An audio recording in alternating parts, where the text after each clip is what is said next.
Transmisión en vivo, miércoles 8 de abril, cuarentena de ciberpatrullaje. Le mandamos un gran abrazo a Sabina Frederich, al mando de la Policía del Pensamiento. Muchos se reían y yo venía diciendo 1984 es real. Le mandamos un besito a George Orwell. Muchas gracias por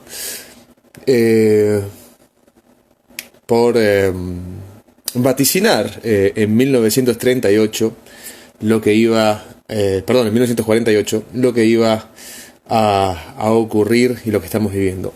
Hoy tengo un invitado, no es coronavirus, no se preocupen, es un poco de alergia. Tengo un invitado muy particular. Podríamos repasar un poco sus valores, su trayectoria, su carrera, es un héroe de Malvinas, pero también creo que viene muy, como que nos queda muy al pelo esto que está ocurriendo, ¿no? Este patrullaje ideológico para ver el humor social. Ha sido un gusto conocerlos, por cierto. Charlarlo con... A ver.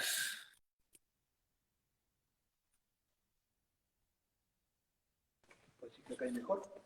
Estoy probando. Ahí estamos. Ahí lo veo. ¿Cómo estás, Juan José? Hola, Ana, ¿cómo estás? ¿Cómo te va? ¿Todo bien? Bien, muy bien. Muchísimas gracias por la invitación a este espacio tan lindo que vos tenés acá No, gracias a vos. Gracias a vos. Un placer estar hablando contigo. Y bueno, encima el otro día descubrimos que nuestras familias eran amigas. Sí, yo no sabía, no tenía la menor idea de tu apellido, que eras muy, muy querido en mi familia. Tu abuelo era muy amigo de un tío abuelo mío y de mi padre y demás, así que, bueno, un placer. Esa es la pequeñez de este mundo, ¿no? Mucha gente capaz no sabe, mi apellido real es Gorostiaga. Somos descendientes de José Benjamín, el arquitecto de la Constitución Nacional. Y a veces ocurren estas cosas, de encontrar que el destino hacía que nuestros familiares se conocieran, ¿no? Fue muy gracioso recibir comentarios de un conocido que tenemos en común, contándonos que recordabas hasta en dónde vivía mi familia en las buenas épocas. Sí, claro. Yo ahí fui al entierro de un tío abuelo mío muy querido, que era Juan Cruz Vidal Molina. El velatorio, perdón, se hizo en esa casa. Mm. Mirá, mirá Digo, qué pañuelo el mundo. Bueno, ¿cómo estás, Juan José? Un placer tenerte acá. ¿Cómo estás vos? bien, muy bien, en este contexto de pandemia, de cuarentena, de patrullaje digital, como vos arrancaste diciendo que es un concepto único en el planeta, el concepto de Distópico, patrullaje ¿no? digital. ¿Mm? Distópico casi. Absolutamente, absolutamente. Parece sacado de alguna novela que vaticinara los peores tiempos posibles para la raza humana. Pero además es de un nivel de impericia, lo que demuestra es un tema actitudinal de intromisión sobre los ciudadanos, que es un tema, de un nivel de impericia absoluto, el concepto del patrullaje digital. A ver, en esta pandemia tremenda, hay gobiernos europeos que te lo han dicho en un decreto.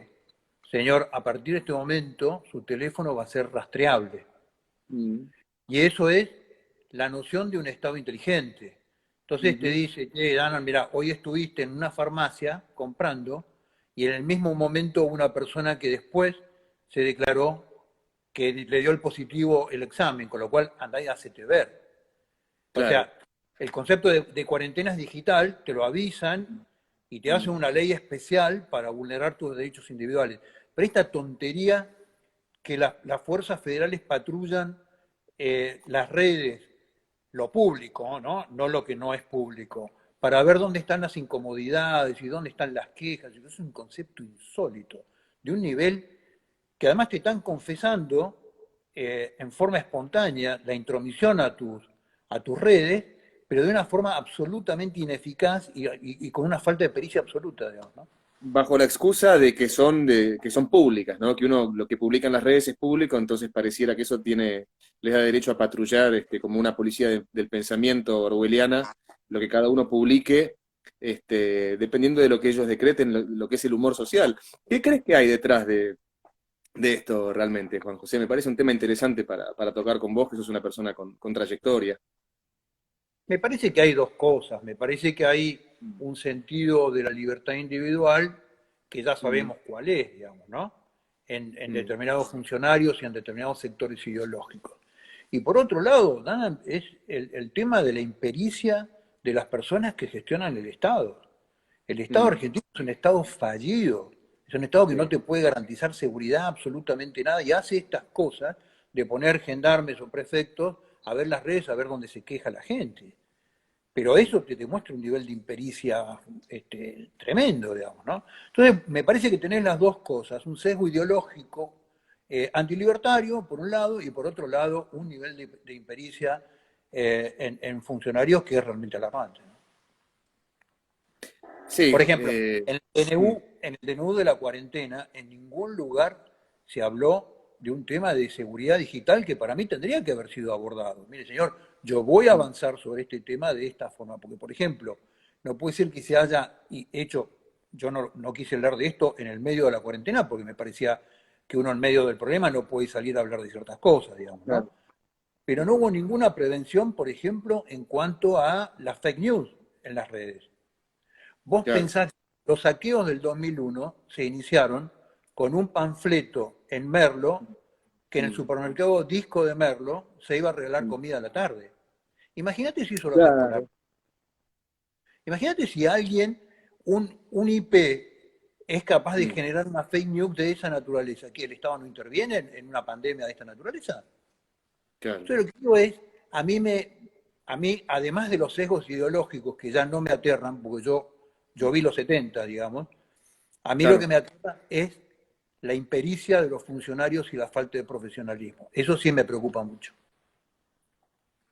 Sí, especialmente, además, uno, digamos, dice el dicho, piensa mal y acertarás, ¿no? Y yo me pregunto, ¿cómo pasamos de pronto, o cómo tenemos estos dos discursos de que, por ejemplo, ¿no? Hay que despoblar las cárceles porque los presos se pueden contagiar, eh, ciertos presos muy famosos hoy tienen domiciliaria para no contagiarse en las cárceles. El 31 de marzo fue llevado a prisión domiciliaria un violador, incluso por los propios jueces que emitieron el fallo, ellos mismos reconocieron que esta persona era un peligro y que podría volver a cometer un ilícito, que podría volver a violar, que podría volver a cometer abuso sexual, pero que priorizaron su salud, ¿no? Entonces, no lo ponen en la cárcel para priorizar su salud, por más que genere y represente un riesgo para otras personas. Y digo, este mismo Estado, que parece tan blandito con los delincuentes, con los criminales, después se pone a patrullar las redes sociales para revisarnos esto del humor social. Me parece una cosa tan contradictoria, ¿no? Es como saquen a los policías de la calle y pónganselos encima a los disidentes. A mí me suena así, yo soy mal pensado, pero bueno, no creo estar tan lejos de la realidad tampoco. No, no, está bien. Siempre en la Argentina pensar mal aumenta la posibilidad de acierto, digamos, ¿no? Porque Sí. en la Argentina pasa este tipo de cosas. Yo lo que creo, yo soy más viejo y Mm, ya he visto tantas cosas que soy menos desconfiado y ya creo menos ujú, en la inspiración y más en la estupidez. Yo creo que la mm. ministra quiso darle un sesgo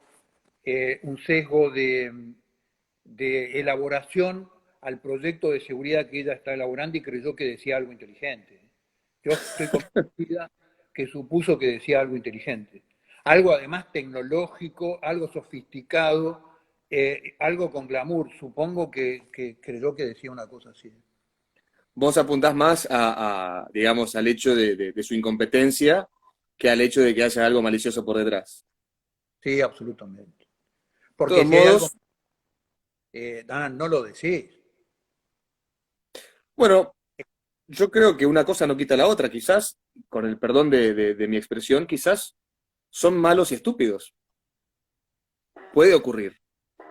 No, obviamente, sí, estadísticamente puede ocurrir claramente, pero digo, el mayor índice de maldad que nos hicieron este tipo de gobiernos no te lo dijeron ni te lo contaron. Vudú no te contó cuando se compró la máquina de imprimir billetes, no te contaron cuando se robaron los 2 PBI, digamos, no hace falta contarlo. Yo creo que este sincericidio fue de alguna forma un acto de impericia de creer que estaba hablando de un tema que era altamente sofisticado, porque no tiene idea de lo que está diciendo. Algo así como cuando nos dicen que somos el modelo del mundo. Sí, claro, con la Organización Mundial de la Salud a cuestas y con Parenthood Sí. Association como asesor de la pandemia, digamos, ¿no? Exactamente, sí, es curioso, ¿no? Porque vemos a todas estas organizaciones contándonos cómo China es hoy el ejemplo a seguir, como si la pandemia hubiera salido de Congo, ¿no? Es fascinante. Sí, Pero contanos un poquito, para que te conozca también un poco mi audiencia, Juan José. Fuiste el año pasado candidato a presidente, nada menos. Representaste quizás una bandera políticamente incorrecta, por más increíble que esto suene, que es la de defender las dos vidas. Y yo acá quizás quisiera hacer un paréntesis para ver también si vos estás de acuerdo conmigo o no, eh, y preguntártelo, ¿no? Más allá de que me gustaría que te explayaras sobre tus valores, sobre tus convicciones, yo creo que es mentira, creo yo, ¿no? Que es mentira que en la Argentina lo que se esté debatiendo sea la legalización del aborto. Yo creo que hoy estaríamos debatiendo un tema de soberanía, porque como vos bien mencionaste recién, existe una fundación que se llama la International Planned Parenthood Foundation, que la forma en la que yo lo veo es una fundación extranjera que está viniendo acá a hacer negocio con la sangre de nuestras mujeres y con la muerte de nuestros hijos no natos. Yo no creo que se esté debatiendo el aborto, yo creo que todas las chicas estas que se ponen un pañuelo verde lo que están haciendo es ser soldaditos útiles de los intereses de esta corporación. No sé si coincidís conmigo o si querés compartir tu postura, que creo que es una de las banderas que supiste levantar. no, coincido muchísimo que esto es un tema internacional. Lo que estamos discutiendo en la vida, en la decisión y la defensa de la vida de los habitantes de esta nación es un tema de soberanía, claramente. ¿Por qué? Porque todas estas fundaciones y todos los políticos que le hacen guiño a estas fundaciones, lo que están haciendo es hacer guiños a los grandes financiadores de campañas políticas, a las grandes organizaciones internacionales que ponen plata para políticos que promueven este tipo de maniobras que son maniobras de carácter global. Porque en el fondo de esto hay un neomaltusianismo en Ujú. determinadas organizaciones internacionales, que es este tema de decir, a ver, ustedes que son del tercer mundo, viven pidiendo plata. Cada 10 años o cada 8 años defoltean la plata que piden porque se la roban los políticos que votan. Además de eso, consumen energía no renovable. Además de eso, contaminan. Lo menos que pueden hacer es tener menos hijos. Este es el razonamiento de los organismos internacionales. Vos cuando hablas con burócratas de organismos internacionales, esta es la cabeza de los tipos. Con lo cual, todas estas organizaciones son movimientos globales que lo que empiezan a tratar de gestionar es el control de la natalidad. Exacto. Claramente, quieren controlar la natalidad en nuestros países. Exactamente, se trata de políticas reproductivas. La gente que quizás no haya captado lo que significa neomalthusianismo, los invitamos obviamente a buscar en los buscadores de internet quién fue Malthus, y creo que se van a encontrar con material que les va a esclarecer bastante las cosas. Y se habla así, se habla de políticas reproductivas abiertamente. Hemos escuchado decir a personajes como la mismísima Christine Lagarde, quizás que los viejos viven mucho y que eso es un problema para la economía mundial. Eh, y bueno, qué sé yo, también eso lleva a pensar un montón de conspiraciones, etcétera, pero no es el tema que vamos a tocar hoy. pero, pero efectivamente, sí estamos hablando de cuestiones internacionales que respectan a políticas reproductivas y eso abiertamente es sabido.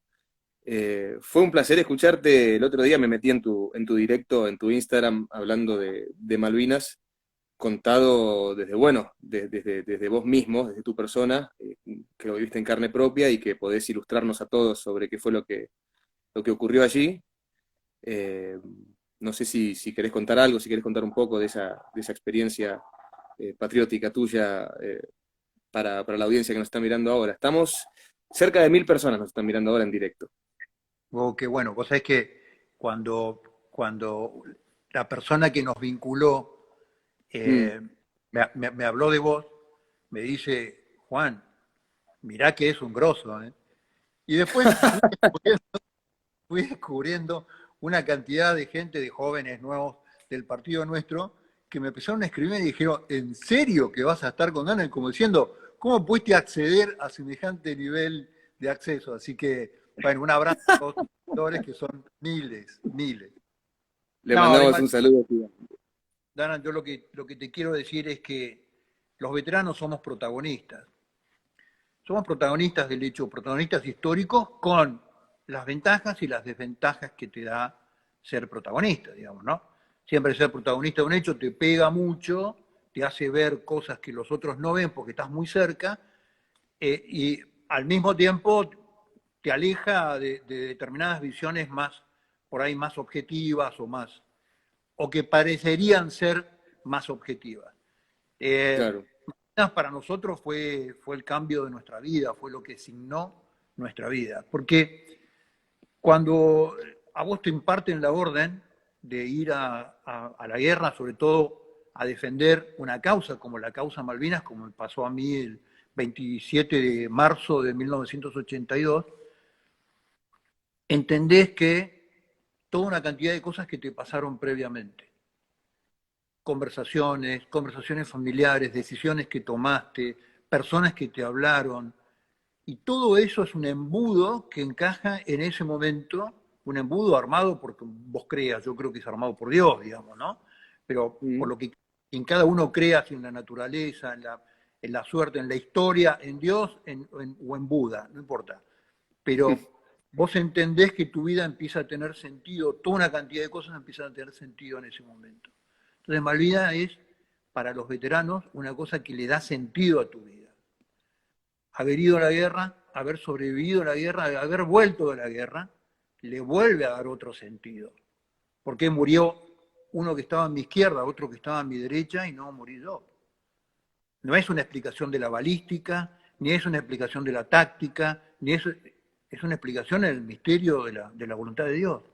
Entonces eso vuelve a dar sentido a tu vida, vuelve a resignificar tu vida. ¿Por qué te pasó lo que te pasó? ¿Por qué fuiste? ¿Por qué te tocó enterrar a tus camaradas? ¿Por qué volviste? ¿Y cuál es la misión que tenés cuando vos volvés? Entonces eso vuelve a resignificar tu vida. Y eso te cambia la vida, porque vos empezás a entender el mundo desde otro lugar y desde otras cosas, desde otros valores, desde otros sentidos. Y eso es lo que nos pasa a muchos veteranos de guerra, te diría que a la mayoría. Así que eso es un poco Malvinas en nuestra vida, digamos, ¿no? Increíble. ¿Qué harías si fueras presidente, Juan José? Wow, hay una lista de cosas para hacer, ¿no? A mí a veces me dicen que soy el representante del pensamiento conservador y yo les digo, no, conservador es Grabois. Yo soy un revolucionario, yo quiero cambiar todo, digamos.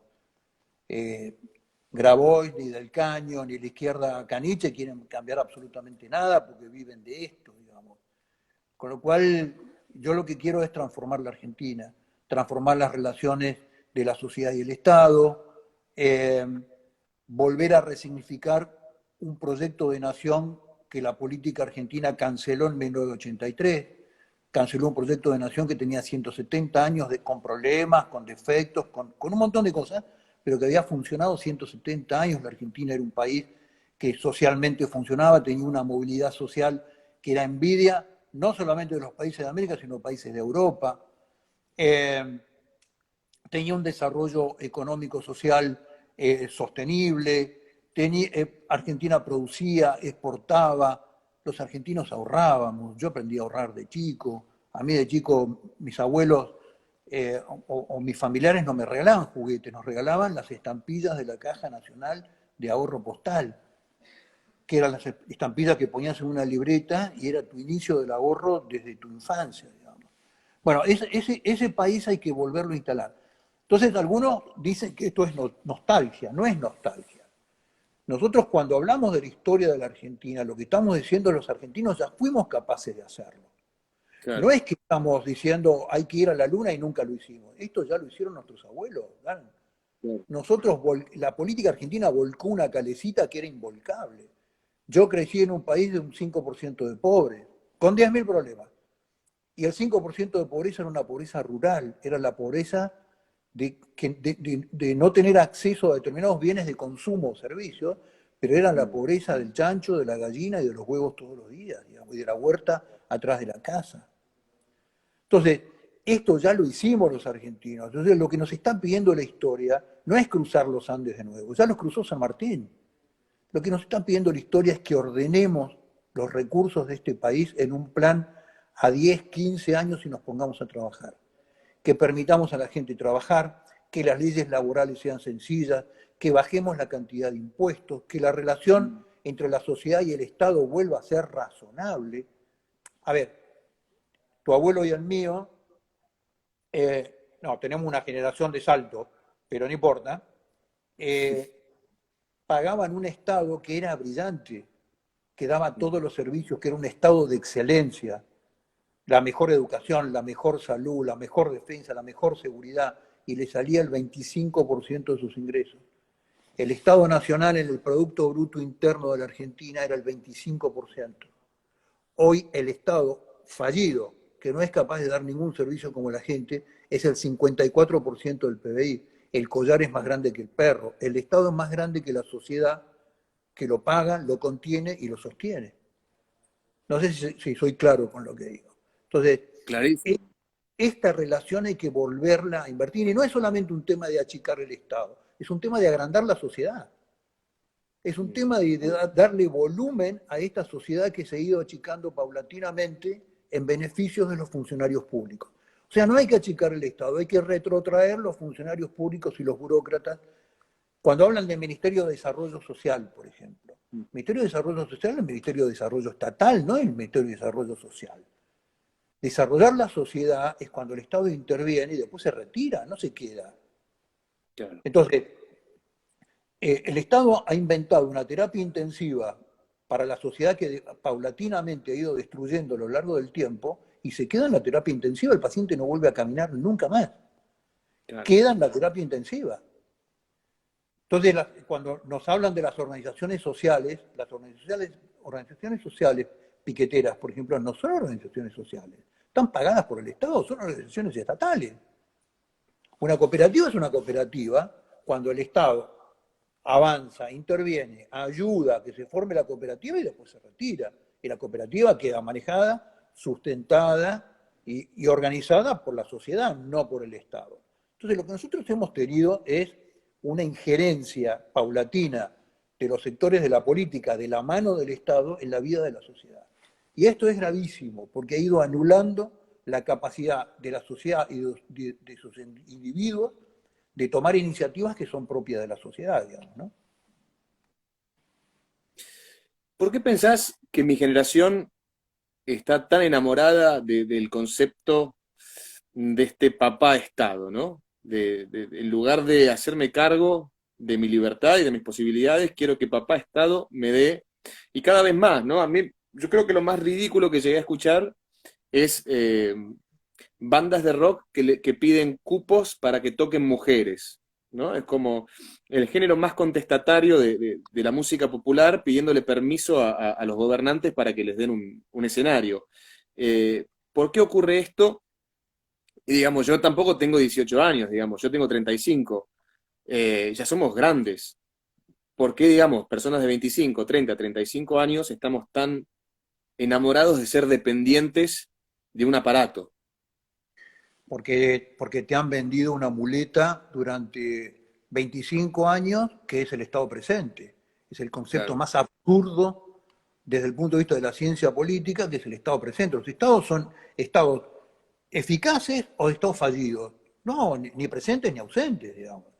La presencia es una acción del gobierno, no del Estado. En la Argentina Claro.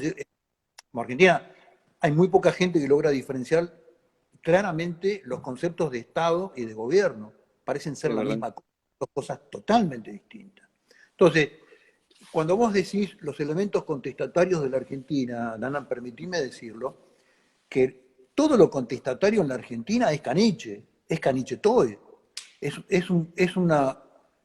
una variable del sistema que produce su propio modelo contestatario, lo contiene, lo subsidia, lo maneja la izquierda, muchos sectores que se dicen culturales, que tendrían que ser los más refractarios a un montón de modelos de pensamiento único, son los más obedientes, los más sumisos y los más caniches.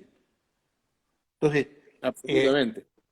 a mí no me extraña que algún elemento culturoso de los que están sostenidos por los presupuestos oficiales salgan a pedir que el Estado intervenga y que le diga tantas mujeres, tantos hombres, tantos travestis tienen que estar en las bandas, y que salgan a ordenar hasta las partituras. No me extrañaría que pidan que se la ordene el Estado.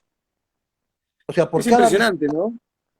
por cada recital tendría que haber 3 canciones que hablen de mujeres, por ejemplo. Entonces van a pedir la ley. Es impresionante cómo tanto grupo que se autodenomina disidente termina siendo, como vos bien decís, obediente. Digamos, yo los escucho hablar mucho de disidencia y van a las manifestaciones y resulta que después uno se entera que el Ministerio de Desarrollo Social les dio, por ejemplo, 7 millones de pesos a las chicas feministas para que vayan a La Plata. Digo, ¿qué clase de revolución, entre muchas comillas, es financiada por los mismos gobernantes contra los que supuestamente están protestando? Todos esos movimientos ganan feminismo, la igualdad de género, la ideología de género, todo eso no existiría sin el Estado. El Estado argentino es el promotor, la política que ha capturado el Estado como botín en las últimas 4 décadas, ha generado desde el financiamiento todo ese tipo de movimientos. No existirían sin el Estado. No habría feministas contestatarias sin el Estado que las subvenciona. No las habría. No existiría. Por Y supuesto, la te agrego algo ideología. más, te agrego algo más. Los medios de comunicación hegemónicos también. Porque, como vos decías, estos revolucionarios caniche, ¿no? Estos contestatarios obedientes, en realidad siguen el mismo discurso, la misma línea que no solamente los políticos, sino los medios de comunicación tradicionales y hegemónicos. Claro, ganan, porque además, ¿cuál es el modelo armado? ¿Quién es el primer anunciante, no solamente en los medios de comunicación, sino en las redes de la República Argentina? El Estado. Claramente. Los funcionarios, además de pagar periodistas por izquierda y además de pagar históricamente periodistas a través de la CIDE, han generado un retroceso en el modelo económico que hace que el principal anunciante de cualquier medio de comunicación sea el Estado, a nivel nacional, a nivel provincial y a nivel municipal. Escuchá programas de radio, por ejemplo, que son altamente críticos y analíticos de la realidad, y escucharlos un ratito antes cuando arrancan temprano a la mañana quiénes son los anunciantes. Vas a ver municipios, vas a ver provincias, vas a ver ministerios y vas a ver organizaciones del Estado. Entonces, este fenómeno de lo políticamente correcto sostenido por un modelo periodístico políticamente correcto también tiene relación con la pauta y el financiamiento, además de por la corrupción de periodistas que se pagan por izquierda, digamos, ¿no? Pero el medio, como una organización comercial, vive del Estado, con lo cual vive de los gobiernos, digamos.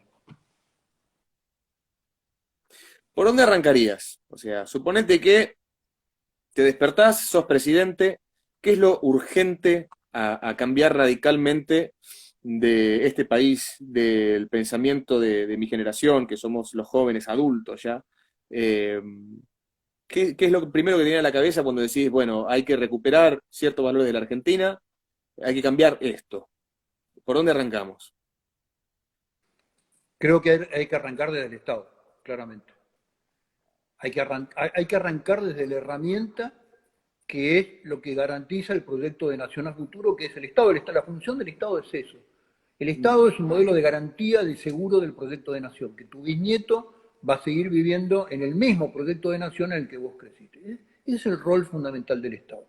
Y ahí es donde hay que arrancar, porque ahí desde la acción de la estructura del Estado y desde la acción del gobierno es donde se ejerce una acción de ejemplo o no sobre los ciudadanos en la transformación del país. Entonces tenés que arrancar por estructura, costo, gasto del Estado, impuestos. Es ahí donde tenés que dar la patada inicial de este proceso.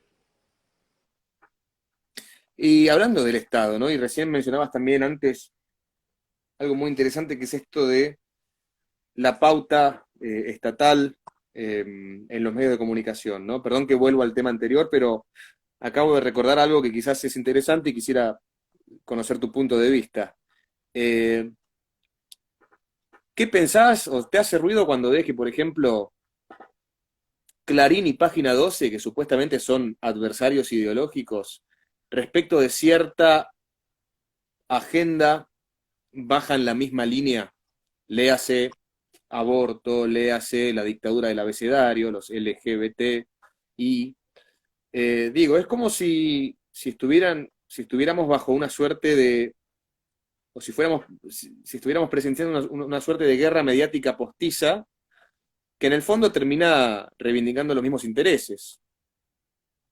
Eso es tal cual como vos lo decís. Bueno, porque el ciudadano común, razonable, de a pie, el dueño del sentido común, cree que la política y los actores de la política, dentro de los cuales también están los medios de comunicación, que son un actor importante dentro de la política. Por algo se le llama cuarto poder. Claro, exactamente, corto poder. El ciudadano común los percibe como si fuera un ring de box, ¿no? Con intereses Mm, contrapuestos, donde se claro. ejerce algún tipo de rivalidad fuerte, obviamente con golpes de alguna manera simbólicos, pero que son golpes. Y en Mm, realidad, el sistema político en la Argentina no es box, es titanes en el ring. No hay una sola gota de sangre, todas las tomas están arregladas, nunca sabés quién está detrás de la máscara del caballero rojo y es rotativo, digamos. Entonces, mm, Argentina es un gran titanes en el ring, por eso explica las 4 décadas de desastre de la Argentina, digamos, ¿no? Porque hay una especie de acuerdo. ¿Cómo pueden arreglar Página 12, Clarín y La Nación y todos los diarios las tapas? ¿Cómo las acuerdan? La tapa se decide, supongo yo, a las 12 de la noche, qué va a ser tapa al otro día. ¿Cómo puede ser que tantos equipos de trabajo tan disímiles desde el punto de vista periodístico coincidan todos en la misma tapa? ¿Tiene lógica? No tiene lógica. creo que incluso No tiene tiene la menos lógica lógica, periodística. creo que incluso tiene menos lógica que un diario de supuesta, a ver, que tanto TN como, como Página 12 despotriquen contra la ultraderecha cuando alguien hace un comentario, por ejemplo, en contra de, cuestionando el aborto legal o lo que hay detrás del aborto, o digamos, hay como una bajada de línea universal, pareciera, ¿no? Que es lo mismo que se ve muchas veces en material original de Netflix, que es lo mismo que se ve en el New York Times, que es lo mismo que se ve a nivel global. Digo, eso me parece que es todavía más, más extraño. Sí, ahí tenés como temas íconos, digamos, ¿no? Pero en Argentina Claro. es como un manual de estilo.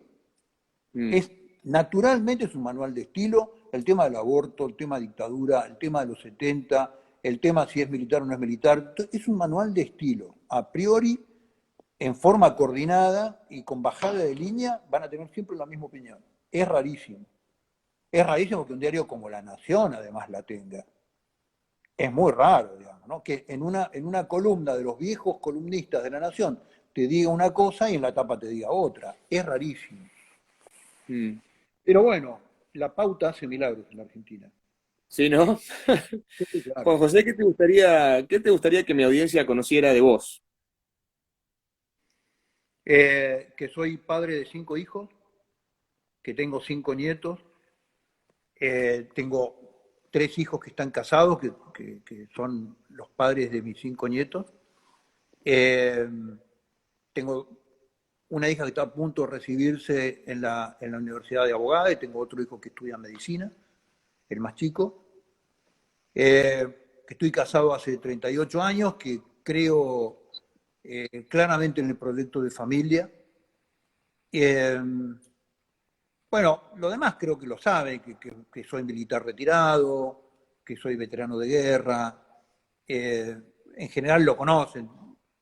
Tengo 14 años de actividad empresarial, en la cual también aprendí mucho, y después volví al primer amor que era el servicio público, en la ciudad de Buenos Aires. Pero creo que en general la gente conoce mis rangos principales. Te han visto en el debate también presidencial, nada menos. Sí, estar en el debate y en el primer capítulo del debate decir que yo creía en Dios, en la patria y en la familia, para mí fue realmente muy importante. ¿Vas a volver a candidatearte?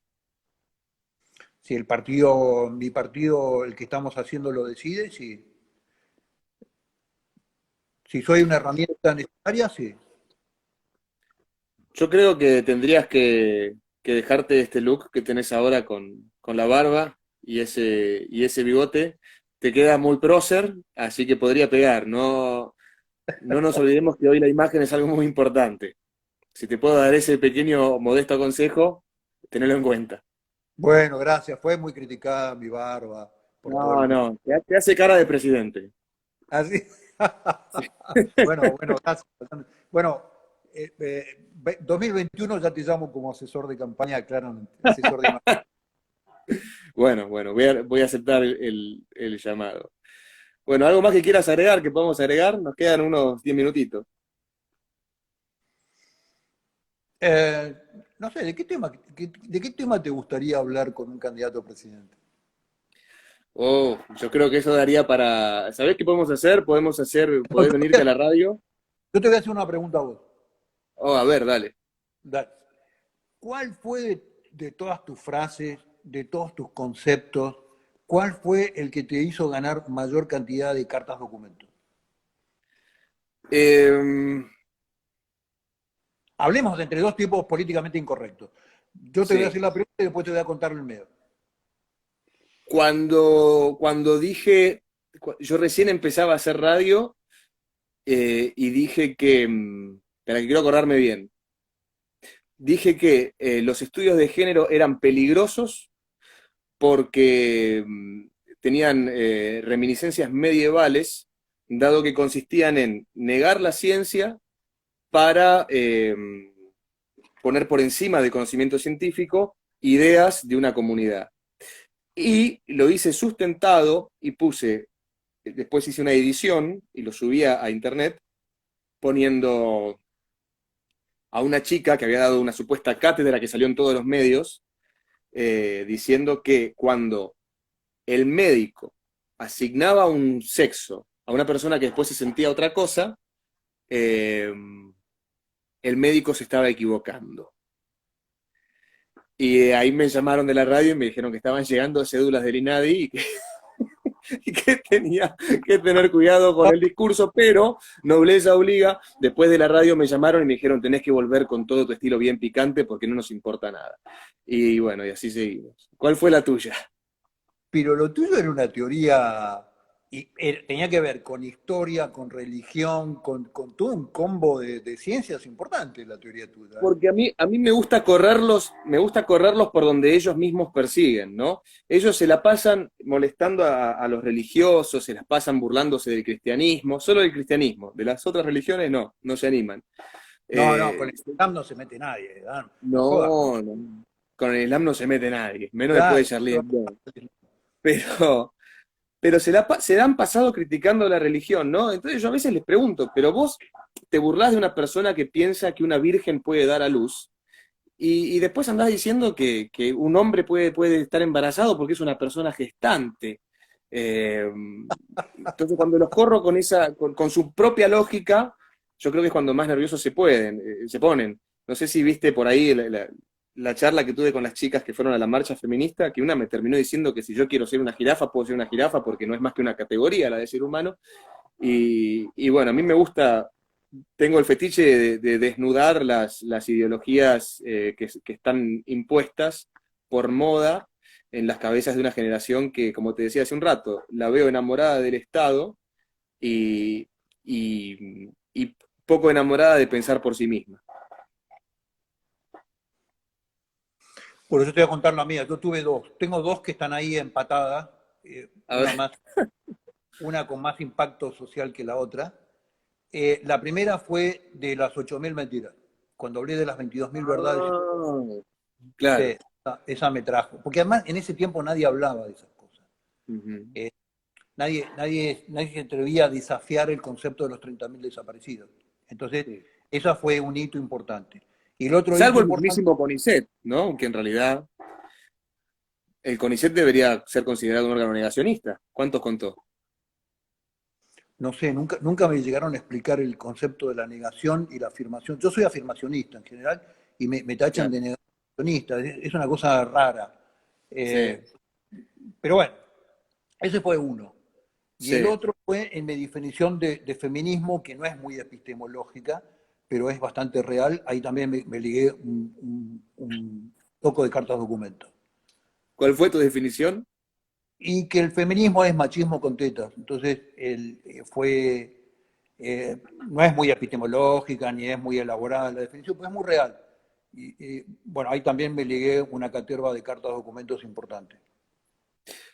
Eso te pasa por no adherir a la ideología de turno, porque de hecho la mismísima Eva Perón dijo un comentario bastante similar al tuyo, pero bueno, es Santa Evita, y ahora se la tatúan con un pañuelo abortero a quien dijera que el vientre es una cuna sagrada, ¿no? Sí, claro. Pero bueno, así que el feminismo es machismo con tetas. Sí, yo podría agregarte, tampoco lo voy a decir en francés, ¿no? Podría agregar quizás una extensión a tu frase, Sí, pero toda tuya. si me lo permitís. Yo creo que es machismo con tetas feas. Bueno, Y creo no, que bueno, eso, pero, pero ya hay un juicio de no, valor ahí. pero me voy a Ahí ya hay un justificar, juicio de valor. me voy a justificar.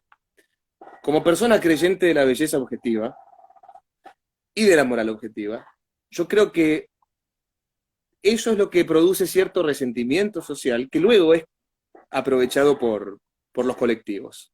Es una teoría. Yo no voy a hacer ni un gesto porque alguien lo va a tomar como una afirmación a tu teoría y voy a pasar a otra categoría de problemas. Con lo cual, acepto, la escucho, la voy a meditar a tu definición, pero no voy a hacer ni un solo gesto. Por favor, meditalo, no hagas ningún gesto, no vayas a hacer... Igual, de todos modos, en esta cuarentena no creo que estén trabajando las personas del INADI, como para variar, no creo que estén trabajando. No, ahora debe ser hora de patrullaje antes de las 12 de la Ah, noche. Hora de patrullaje seguro esto. eso era patrullaje cibernético. Bueno, ha sido un gusto conocerlos a todos. Entonces, este canal no va a existir más, pero ha valido la pena cada segundo. Bueno, Juan José, ha sido un placer tener esta charla con vos, así a modo informal, y quiero invitarte un poco más formalmente a que vengas al estudio cuando termine este Claro. aislamiento obligatorio, que no sé si va a terminar de forma formal o cuando manden a todo el factor de riesgo a cobrar la jubilación de vuelta y terminemos todos enfermos por este estado presente tan maravilloso, o cuando los muchachos de la matanza se cansen y quieran ir a tomar un tetra a la plaza y se terminen matando a piedrazos con la policía. Está por definirse la forma en la que esta cuarentena va a terminar, pero bueno, cuando termine, me gustaría que vinieras, te invito públicamente al programa y que, bueno, mantengamos un diálogo más formal y más preciso, aunque disfruté muchísimo esta charla a modo informal también. Yo también, Ana, muchísimas gracias Y por supuesto, cuando termine esta peste, va a ser un placer ir a visitarte. Bueno, buenísimo, te tomo la palabra. Bueno, Muchísimas fijémonos si llegó alguna carta de documento y continuemos en gracias. Radio Sónica, en la RZ, esta charla que ha sido tan agradable. Dale un abrazo grande y muchas gracias.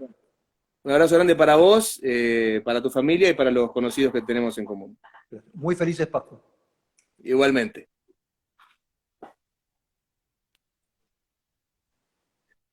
Bueno, hemos tenido a Juan José Gómez Centurión, héroe de Malvinas, candidato a presidente, Y bueno, como escucharon recién, se comprometió a venir a la RZ, así que eso va a ser